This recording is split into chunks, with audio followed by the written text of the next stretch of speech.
իրանցում արդյոք բոլոր բնակիչները փոխհատուցում ստացան թե ոչ, որովհետև կային բնակիչներ, որոնք չէին ցանկանում ստանալ այդ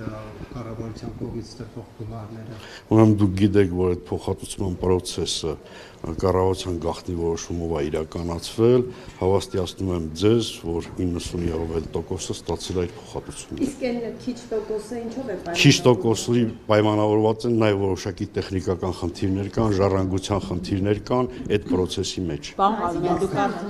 դուք կարծում եք, որ ինչպես Նիկոլ Փաշինյանը Կիրանցի այդ հատվածը Հայաստանի ամենաանվտանգ հատվածն է, այսինքն այնտեղ ապրող քաղաքացիները ամենաանվտանգ իրավիճակում միջավայրում են ապրում։ Միանշանակ։